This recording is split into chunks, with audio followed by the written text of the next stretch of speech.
Welcome to Your Yes Filled Life. I'm Brenda Winkle, an intuitive leadership coach and somatic guide for high performers, high achievers who want more freedom, ease, joy, and energy. You are a visionary leader, driven, intuitive, and ready for more. More flow in your work, more presence and joy in your life and relationships, more trust in yourself and the decisions you make every day. Here, we explore the intersection of intuition, leadership, and energetic sovereignty, blending practical strategy with energetic alignment so you can create success that feels deeply fulfilling at work, at home, in your relationships, and in your own well being. You'll hear inspiring stories, practical strategies, and high level conversations designed to help you integrate the woo into your daily life. Because when your energy is aligned, everything flows. Ready to elevate how you lead and live? Start by downloading my free energy audit at brendawinkle.com/audit and discover what's fueling or depleting you. Let's do this. Your yes filled life starts now. Okay, so you've built this beautiful life and your successful career, powerful presence, and a calendar full of responsibilities that once lit you up, but lately something has made it feel just a little bit heavier. So let me ask you something. What if this was your moment to soften into a new way of leading?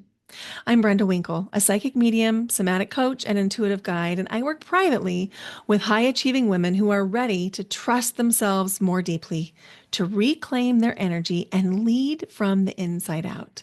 In our one on one coaching together, you'll experience the kind of support that's both deeply spiritual and highly strategic. I'll bring my psychic gifts, mediumship, and somatic tools to help you move through emotional residue, to help you get really clear on what matters most to you, to help you clear your energetic field, and lead in a way that feels powerful, precise, and completely aligned with who you really are. Leadership can feel really lonely, but it doesn't have to. This isn't about doing more, it's about being more you. If you've been craving personalized support, intuitive insight, and energetic sovereignty, this is your invitation.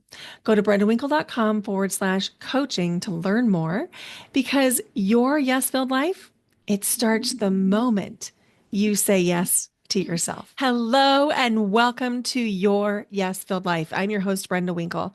And today on the podcast, we're going to be doing a deep dive into how we can reclaim our own power in these uncertain and chaotic times and how we can find the strength, the courage, the inspiration, and the community to make the changes that we know we need to make. Now, if it sounds like my voice is a little bit different, or maybe you're watching me on YouTube right now, and you can see I'm wiping away my tears. You see, every time before I sit down to record a podcast episode for you, I do a little activation ritual. And sometimes that means I dance, sometimes it means I sing, sometimes it means I put on a particular song.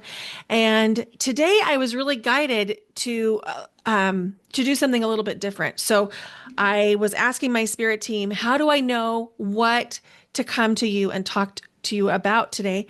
And I heard the very clear message, play the High Vibes playlist, which is a playlist that I have. I've shared it with lots of people. If you want it, just DM me on Instagram and I'll send it over to you. Um, and so I pushed shuffle and the song, oh, I get emotional.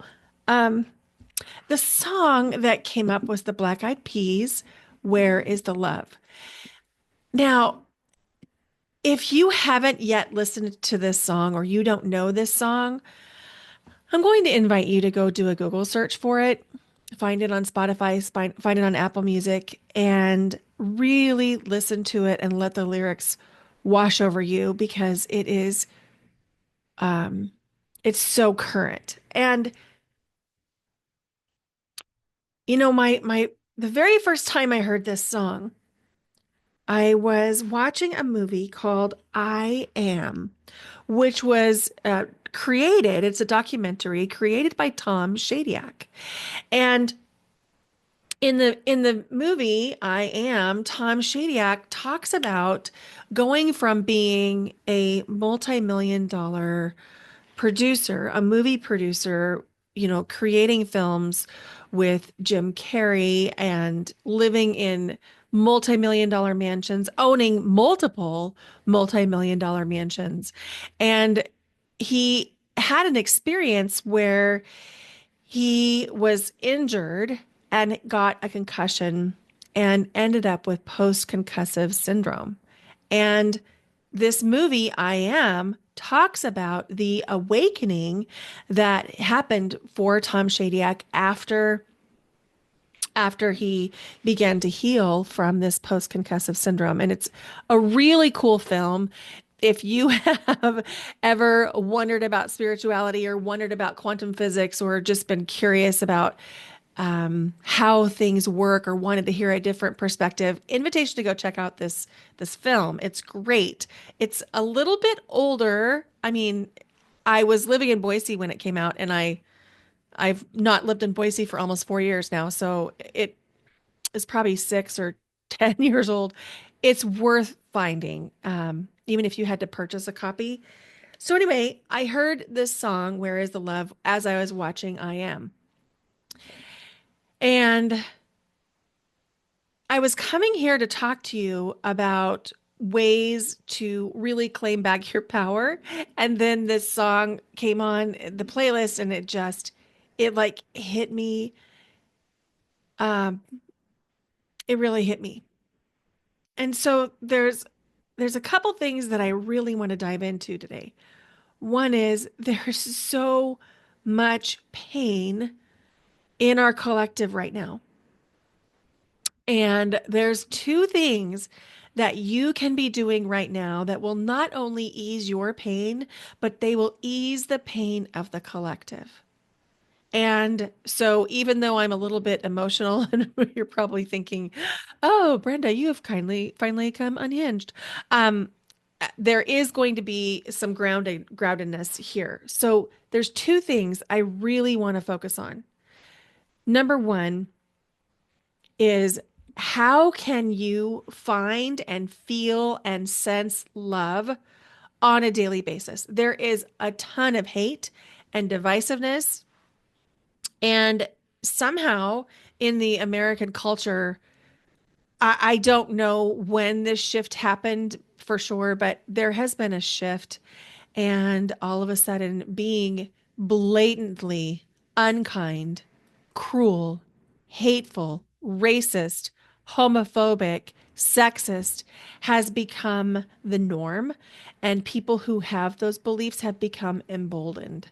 And so it's up to those of us who believe in love, believe in true equality, believe in diversity, believe in helping each other, and believe in the collective all coming together, with the philosophy of a rising tide lifts all boats. It's really up to us to do what I'm going to say next. So number one is we're going to focus on the love. Number two is, in dark times, it becomes very important for those of us who hold light to shine that light more brightly. And so, yeah, times are dark here in the United States. And I don't think I'm saying anything that people would disagree with. And if you do disagree with that, maybe you can find yourself a different podcast, because you're not going to like the rest of what I have to say either. So, uh, getting myself back into groundedness here. And so, invitation just to use this as a meta moment.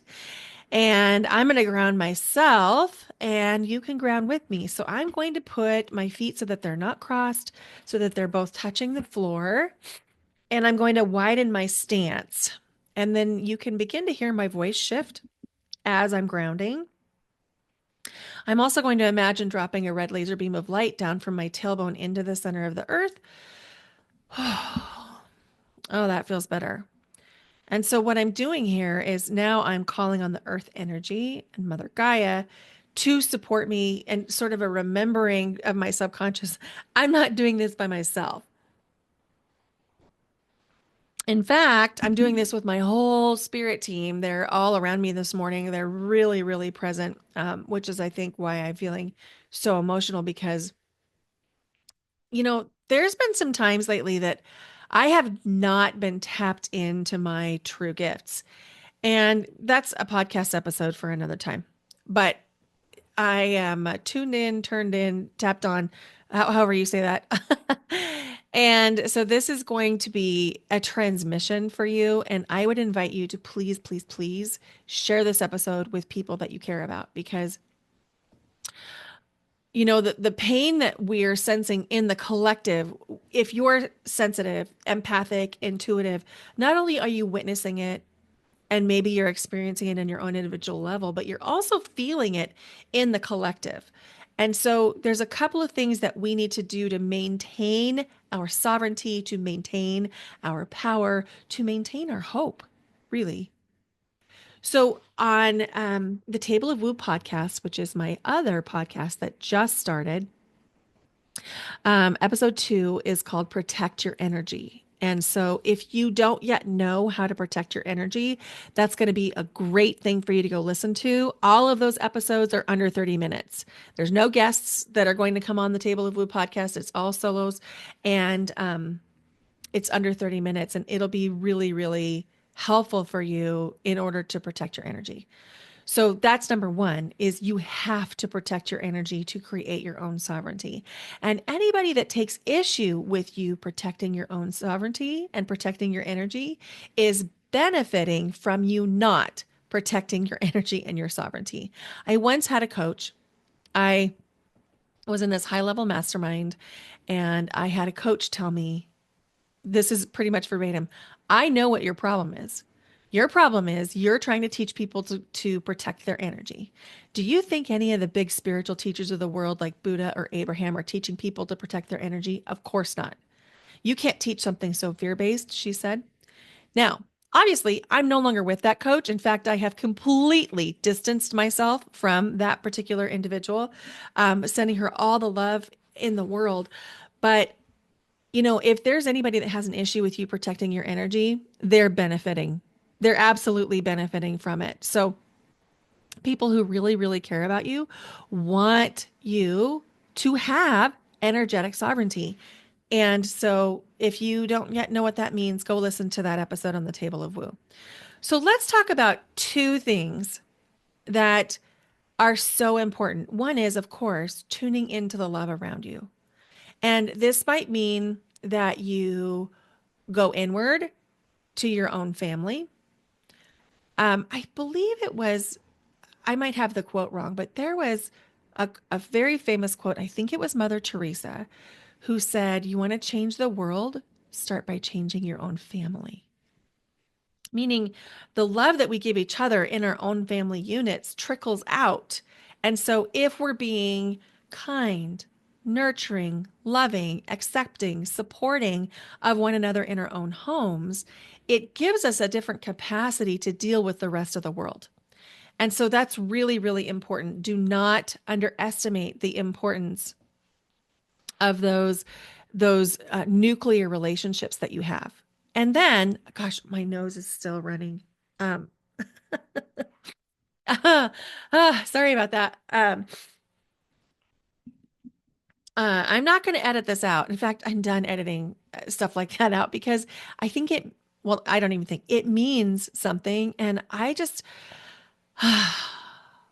this is part of our conversation, but it's also part of our bigger conversation. I'm no longer capable of putting on the mask and pretending that I don't have these deep spiritual gifts and this spiritual knowing, and I'm done masking in any way. So I'm not going to edit it out because that would be part of the mask. I invite you to consider ways that you're masking too.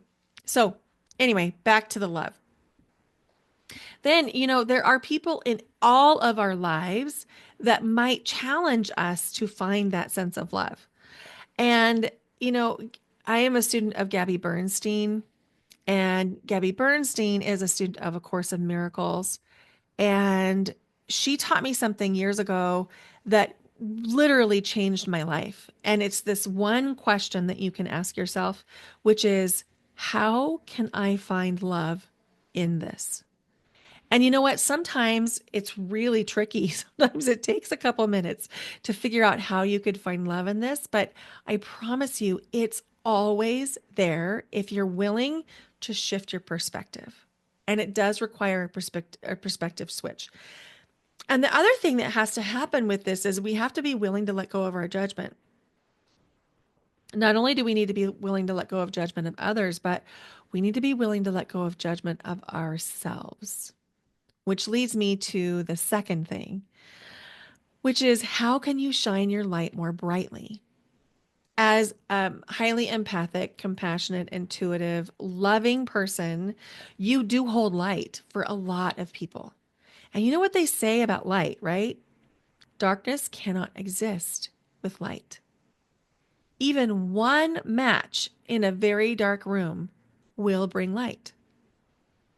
And please don't underestimate the impact that you bringing your light has on the rest of the world. So the question then becomes, how can we make sure your light stays bright? How can we make sure you feel safe enough to shine your light? And what are some practical ways that you can do that? And maybe are there some things that you can avoid? Okay. So that's where we're going to dive in today. And I'm going to share some of the content that I created for my group coaching program called Your Yes Filled Life last week. And this is going to go hand in glove with our topic of being able to find ways to find love in every situation and then to share your light. So every single thing that each of us experience is part of our unique curriculum. Now, curriculum, in case that word's foreign to you, I was an educator for 26 years, so curriculum means something to me, but maybe it doesn't to you. So curriculum is essentially what you're learning. It's the scope, the sequence, the standards of what you'll learn. Every single thing that you experience in your life is part of your unique curriculum. And sometimes these are individual curriculums and sometimes they're collective curriculums, at least in my belief. So, and my spirit guides would tend to say the same. So we're in a collective curriculum right now where there is a new earth that has begun. We are coming alive. We're becoming more aware. We're becoming more spiritually tapped in. We're becoming more aware of our own gifts, and we're becoming more willing to share those gifts, whether we share them through our writing, through our teaching, whether you're sharing them working at the paint store, or you're sharing them while you work on your fiber art. It doesn't matter how you share them, as long as you do share them. So if we can look at everything as curriculum, as what you're learning, I would love to remind you of high school. Now, I don't know about you, but for me, I did not enjoy every class that I had in high school. There were some I really enjoyed, and there were others I could barely tolerate. So sometimes in life, we have a curriculum that we didn't really sign up for. We would never have chosen it for ourselves, and yet here it is. The same was true in high school, right? I mean, would I have taken geometry on my own? Oh my gosh, no. I mean, no offense to Mr. Holmquist. You were nice and all, but still, no geometry for me. If I could have avoided it, I would have. So if we're continuing to avoid our lessons in our life curriculum, what happens is we keep getting signed up for different versions of the same class. And that's when we start to feel stuck. That's what happens when we start to feel a little bit hopeless, like we're never going to change, like it's never going to shift. It's because we're avoiding doing the homework. We've been assigned the homework and we're like, no, I don't want to do that. I don't like that. So I'm not going to do it. But you know what happens if you're in high school and you decide not to do the homework in the class? You get signed up for the same class again, right? It's the same. It's the same. Now, the people may change in your life circumstance, but you will still get the same lessons over and over and over until you finally do the work. So, how can we make sure we can shine our lights brighter? Well, we have to do our own curriculum. We have to do our own work. So there are four ways, four signs that you might be avoiding your own curriculum. And I'll talk about what those four signs are. There are four, well, there's three costs to avoiding the curriculum. And then there's one thing that's a cost, but it's also just a guiding question. So there's four signs that you're avoiding your unique curriculum, three major costs to avoiding the curriculum, and one guiding question. And then we have some things that you can do instead. Okay, so all of this is coming from one basic umbrella of thought, which is how can you be kinder to yourself? You probably didn't think I was going to say that, did you? I'm talking about love and sharing the light. Why would I talk about being kinder to yourself? Like, how does that relate? Well, it relates because if you're not being kind to yourself, you are building up resentment and anger, and that is going to come out as impatience, intolerance, perhaps anger, perhaps not being your best self. And so, all of everything that I'm going to say today is really encouraging you to be kinder to yourself. When you can be kinder to yourself, you're going to notice that you have more capacity to be kind to others. Because the truth is, if you're being unkind to yourself, you're withholding pleasure, you're withholding joy, you're withholding your basic needs. Even if you think you're being kind to other people, there's still this energy that's coming through where you're not being as kind as you could be. So here are four signs that you might be avoiding your unique curriculum. Number one, you find yourself blaming. That could be blaming other people, blaming systems, blaming organizations, blaming situations. Number two, finding yourself in victimhood, like, oh, woe is me. This all happens to me. Somebody help me. I can't help myself. Those are all signs of victimhood. Number three, you make feeling good dependent on the external. In other words, you'll tell yourself, oh, I'll feel good when XYZ happens, or when so-and-so does this thing. That's making feeling good dependent on the external. And number four is discharging negative emotion before you've gotten the information the emotion's trying to tell you. And I'll talk more about that when we talk about the costs, because we're headed into the costs now. So quick recap, the four signs you're avoiding your curriculum: blame, victimhood, making feeling good dependent on the external, and discharging negative emotion without letting it flow through you to get the information from it. So here are the costs. Number one, you're missing the emotional directions. So when I say this, when I say emotional directions, I'm talking about emotions that function as your internal GPS. So you could hear this termed, like Martha Beck calls it, your internal compass. Gabby Bernstein calls it your ing, ing, ing. But essentially, your emotional directions are your internal GPS. If something is feeling good, it is telling you, ooh, this is more aligned for me. This is where I should be going. If something is feeling bad, it's like, ooh, move away from that. Don't do that so much. And if we're ignoring our emotionality, or we're discharging it, or we're not learning from our curriculum, and we're just thinking that we're like victim to our emotions, we're missing out on the really important information that our emotions are telling us. Let me give you an example. So let's take loneliness. Loneliness has been coming up in a lot of conversations recently. Loneliness is not a positive experience. Listen to my voice change. Listen, I got a little throat chakra activation going on there. Um, so loneliness is a common experience, but it doesn't feel good. And so my daughter moved out as, she had grown up. She was going out on her own. It was like October 2022. And I had been a single mom since she was 5, and that happened in like 2007. So from 2007 to 2022, I lived with my daughter. And then I was, married before that. And I hadn't lived alone except for like one semester when I was 18. And for the rest of that time, I had always had somebody else in the house. But then in October of 2022, I became an empty nester. I didn't have a dog. I didn't have a partner. I didn't have a cat. I literally was me and the plants. And loneliness hit me in a whole new way.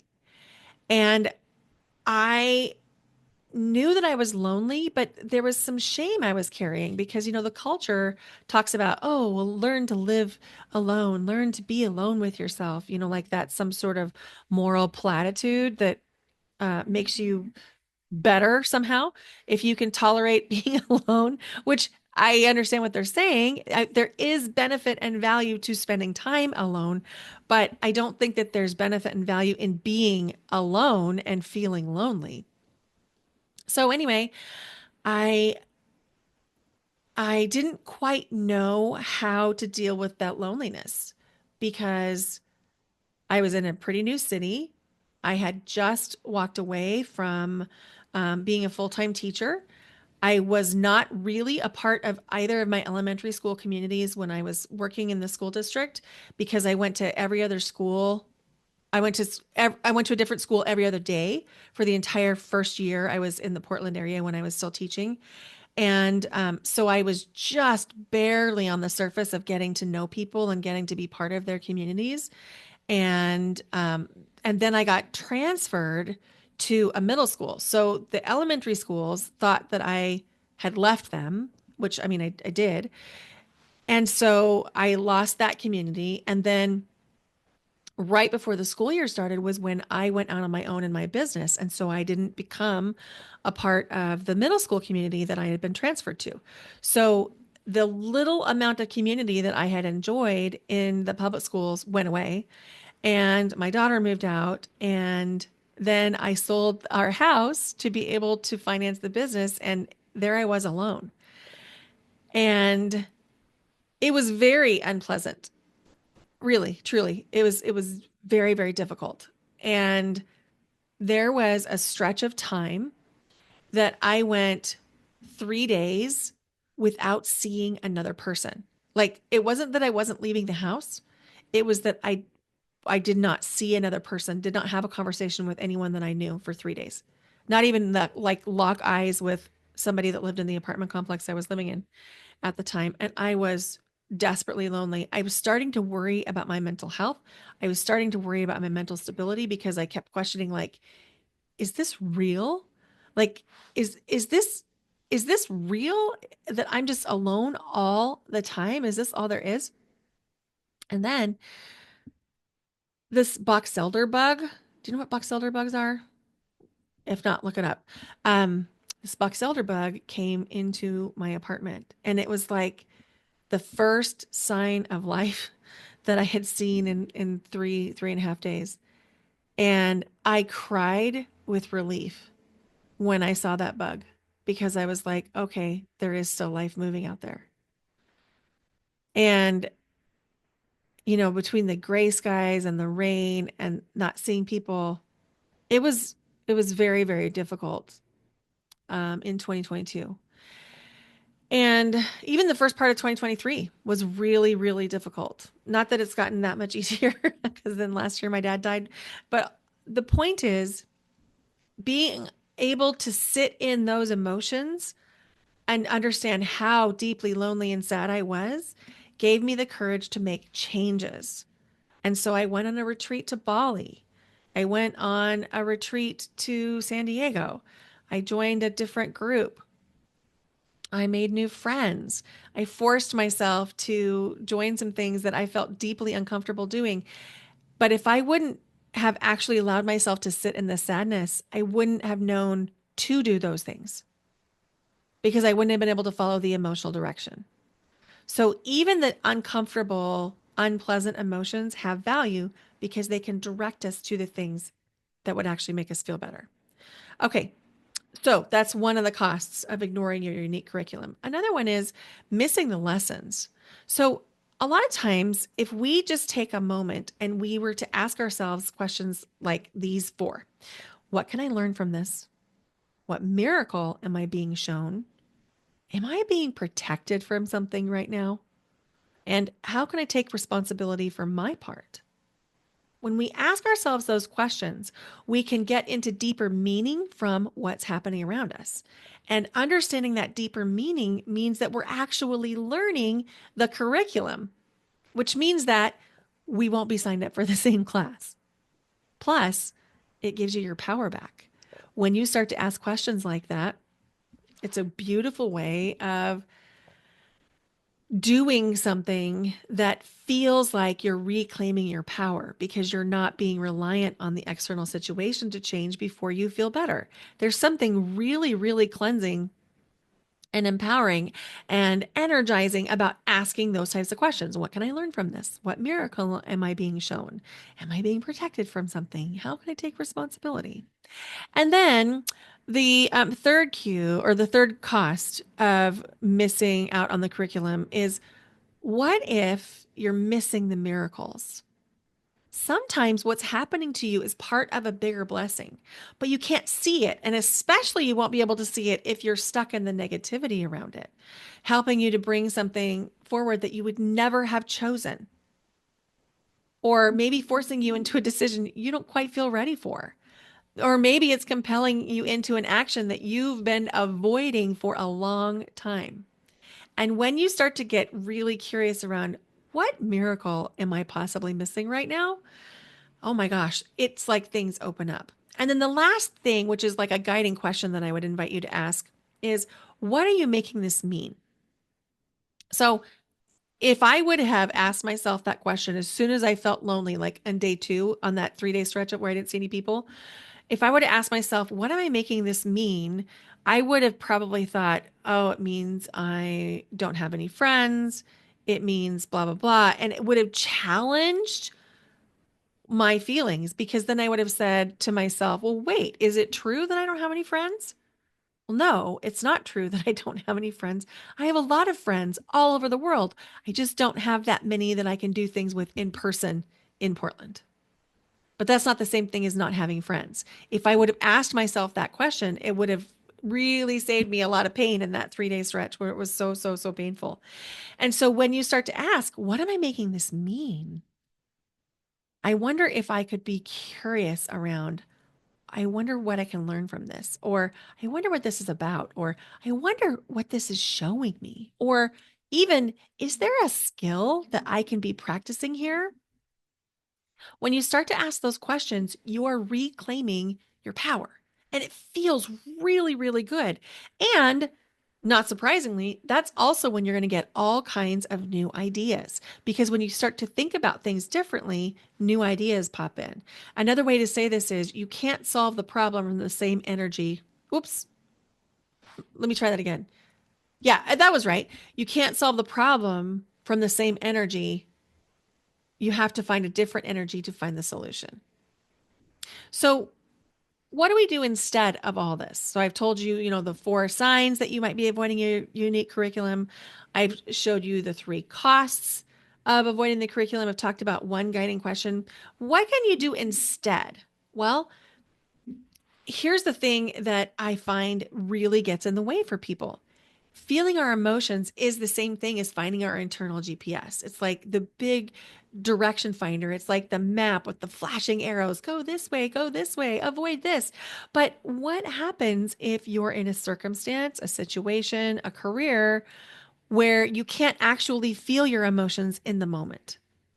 And this is real because let's say you're a teacher and you have something that is very stressful, very challenging happening. Are your 30 students going to sit down and just let you process? No, they're not, especially not if they're 8, right? If they're 8-year-old students and you're teaching second grade, and you have an emotional thing happening, you're going to need to find a way to regulate yourself in the moment and come back and process the emotions later. Same thing if you are a doctor or a nurse. One of the nurses that I work with said, I work so hard to keep my face neutral, even when I know there's really bad news coming or I see that something really scary is happening. I try so hard to stay neutral, but it's exhausting. And I work with an ER doc, and she was saying that, in any given day, she could have 3 to 4 really serious emergencies coming in. And she used a lot of medical language, like I could have somebody come in on a code, which means they're in the process of needing to be resuscitated. So if she's trying to save somebody's life by administering CPR or other life-saving types of things, can she stop to feel her emotions? No, probably not. And that's also the beauty of our endocrine system and our hormones, because our hormones make it possible for us to keep going when those big emotions keep coming. But now we're going to get into my field of expertise, which is nervous system and emotional regulation. Okay. So essentially, the work that I do is to help you feel safer being you and to help you feel safer coming forward into your spiritual gifts. So, when I was talking with this client who is an ER doc, I was asking her, I said, do you feel like you have access to your intuition in those moments? And she said, yes, absolutely, I do. She said, I can take one look at a kid, because she's a pediatric ER doc. I can take one look at a kid and I can know if this kid is going to do well or not and what to do to support that child. She said, one look. And I said, do you trust your intuition? And she said, yes, 100%. And she said, people ask her all the time, how do you know? And she's like, I just know. And she completely trusts it at work. However, in her personal life, with her friendships, her family, her community engagements, that trust is harder earned because there's not the same push of adrenaline. And so sometimes our work is learning to trust our intuition when we don't have the hormone cocktail that says, oh, I really have to do this. So, how do we learn to trust our intuition and regulate our emotions and regulate our nervous systems in a way that is sustainable and allows us to process emotions that we may have pushed down because our work or our family situation or whatever happened just didn't make it feasible? So, there are a number of ways. I'm going to teach you, let's see, 4 or 5 of them. And I just want to really double down on something here. You are a unique being. So, the things that I suggest for you are literally just suggestions. These are not prescriptive. These are not the only things that will work, but they are things that might work for you. And I invite you to try them and just see how it goes. Experiment with which ones make you feel the best. And then just ignore anything that doesn't make you feel good, because at the end of the day, your yes filled life is about you, right? And so let's bring it back, just in case you're like, wait a minute, Brenda, we're getting pretty far away from where we started, which is how can we find more love in the world? I need you to stay with me, because here's the thing. If you can't find love for yourself, it's going to be a lot more difficult for you to find love for others. And there is a lot of craziness out there. And if we can't come at it with a little bit of groundedness, and it may be not neutral in the sense of right or wrong, obviously there's things that are completely wrong that are happening, but neutrality in the sense of you're not activated by it, then you're going to have a lot more clear thinking. You're going to be able to handle the situation in a more loving way if you are supporting yourself in this way. Because if you are depleted, undernourished, under-resourced, under-rested, or you're otherwise just not meeting your own needs, you are diminishing your capacity to deal with this kind of stress. So let's talk about these ways. One really important thing to do is to start tracking how you feel. And so that's why I created the energy audit. And I'll tell you the story behind it. I was traveling full time and I knew that I wanted to travel full time. It's a lifelong dream. I probably will go do it again at some point. But I was really motivated because I needed the flexibility to be around my dad. He was very sick all of last year, and I knew things were not gonna. I knew he wasn't gonna survive the year, and so I decided that I wanted to be flexible enough to be able to just go to Madison whenever I needed to be. But I knew that um, something was not quite right because I had been traveling after his death. I went to Ohio and then I traveled just briefly through Indiana, Illinois, um, and then into, Wyoming and so forth up to Boise. And I spent 2 weeks in Boise at my friend Kathy's, just kind of resting and recharging and being loved and loving her and her family and um, just healing after my dad's death. And then I came back to Portland. And I stayed on the east side of Portland, which I hadn't spent much time at before. And I was staying southeast. And I really liked where I was staying, but it was also far from my daughter. And my daughter lives in the west side in Beaverton.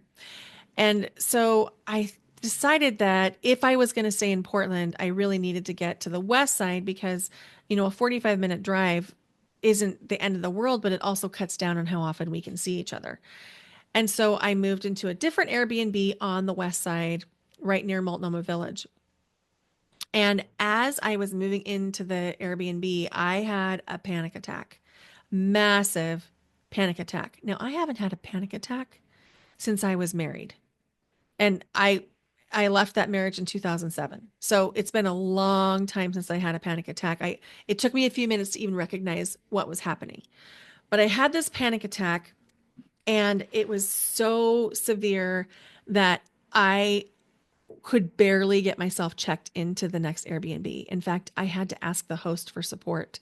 And thankfully, he was very, very kind, a really, really lovely couple and their son were the hosts, and they are accustomed to hosting lots of different people on their property because they rent out several different spaces in their property.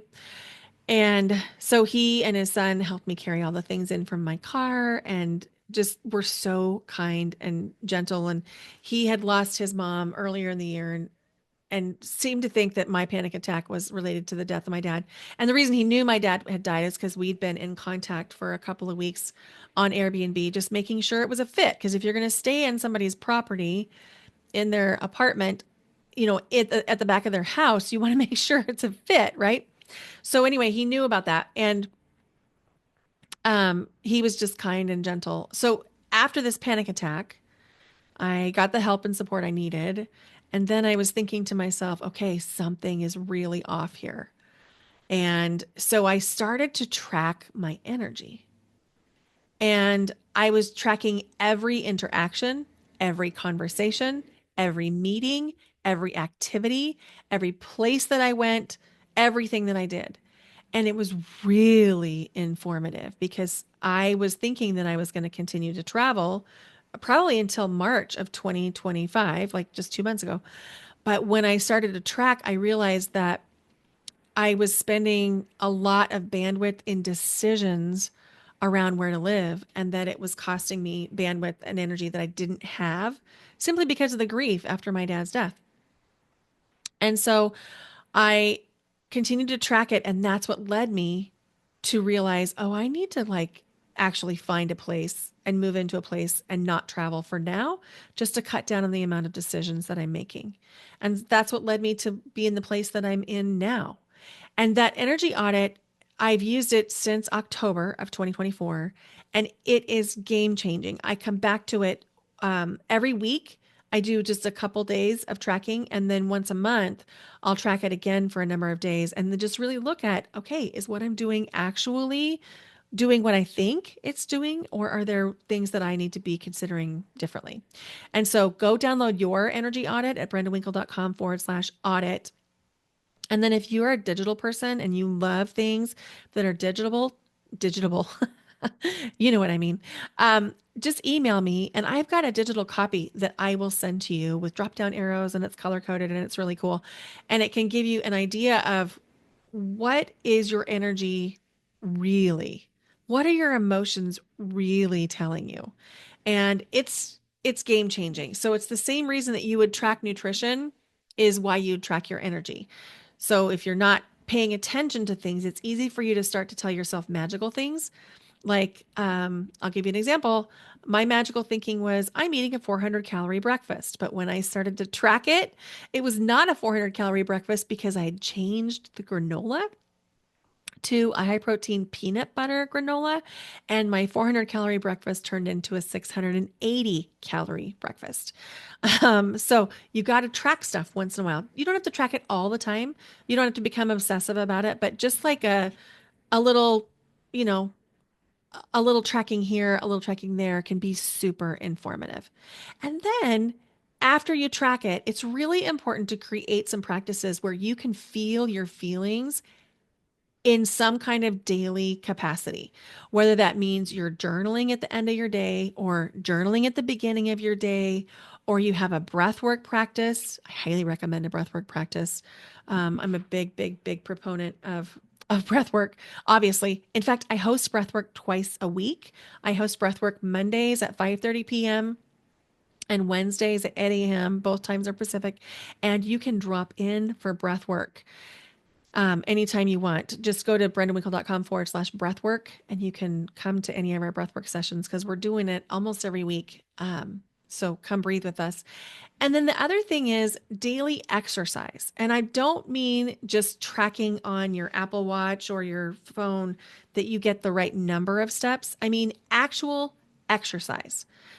And the reason I'm saying actual exercise and separating that out from just your movement at work is because for this reason, for the emotional piece, you need some exercise to process and alchemize the emotions. And just taking 10,000 steps at work is not going to be enough to alchemize the emotions. You probably need 15 to 20 minutes of something else at least. You could do more, but you can also just do, if you did a 10-minute walk before you head home from work or a 15-minute walk before you head home from work, you're going to be amazed at how much your capacity to function in the rest of the evening improves. So let me go through that again because I know I talked about stuff and I told stories and things. So I would invite you to track your energy, not every day, but just like go get some tracking. Do it weekly, do it monthly, however that works for you.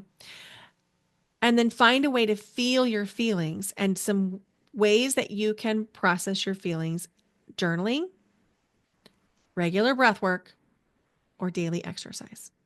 Okay. So I would invite you to try some of those things. I hope this has been helpful and supportive. So this came from um, a group call that I prepared for my group coaching program called Your Yes Filled Life. And Your Yes Filled Life is going to be open for enrollment in July. We start again with a new cohort, not a new cohort, but I'm adding people to our cohort in July of 2025. And so if you're curious about joining a group program where we talk about things like this, where you can bring in your lived experience in your daily life and you can find community who are doing work on this, finding their own unique curriculum for life where they can be kinder to themselves, where they can make themselves feel like they matter, like their needs matter, where they're chasing dreams again and they're living into their best selves. Go check out brendawinkle.com/your yes filled life, all lowercase, all one word.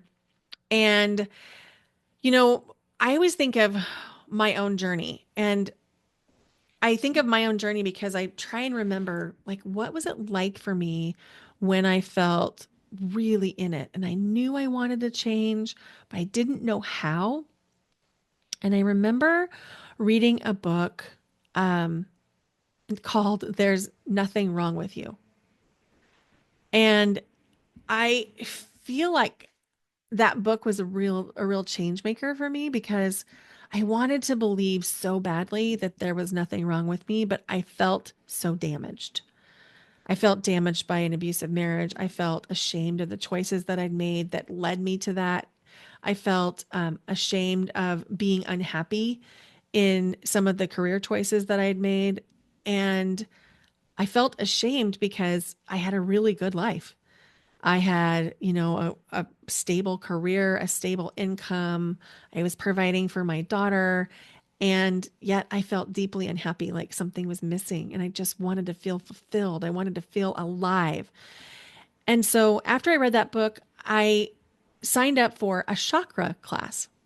And that chakra class was the beginning of my own journey into self kindness, which really unlocked everything else. It was because of that chakra class that when I learned about Reiki, I was like, oh yes, I want to have a Reiki experience. I want to become a Reiki practitioner. I want to become a Reiki master because I felt and knew the difference that it had made in my own life when I began to care for my chakras. It was literally the first time in my life I had been really kind to myself when I began to take care of my chakras. And so if you're looking for a little dose of self-love, a little dose of self-kindness, and some really tactable, tangible things that you can do on a daily basis that will completely change your life, invitation to come join me at a chakra workshop. We'll be live May 20, 21, 22 from 5:30 p.m. Pacific to 7 p.m. Pacific, all 3 days. And we're going to talk about all the 7 major chakras. We'll talk about how to identify that if there is a block there, and then we'll talk about ways to support the blocks. And that's what I'm talking about when I'm talking about kindness to self is how do you recognize, oh, this isn't me. I like have a blocked chakra. This isn't something I'm doing. It's not moral failure. It's not weakness. I have a blocked chakra. And maybe if I just eat some blueberries, I'll feel better, right? It really can be that simple. And those little acts of self kindness build up over time. And the more capacity you have for self kindness, the more you increase your capacity to be kind to other people. And that kind of brings us back to where we started, which is how do we find more love? How can we keep sharing our light? And so I'm doubling down on my commitment to shining my own light and to supporting other light workers, other mystics, healers, empaths, intuitives, highly sensitive people in whatever career you have, whether or not you even do that kind of thing for your work. I'm doubling down on my commitment to serve you and to be a light for you. And if this episode has been helpful for you, it would mean a lot for me if you would consider sharing it with a friend. And, the more ratings and reviews a podcast has, the more likely it is to get into the ears of other listeners. So if this has been helpful for you, please share it with somebody that you care about. And then please go give this episode a rating and a review wherever you're listening. Thank you for being here. Bye for now. Until next time.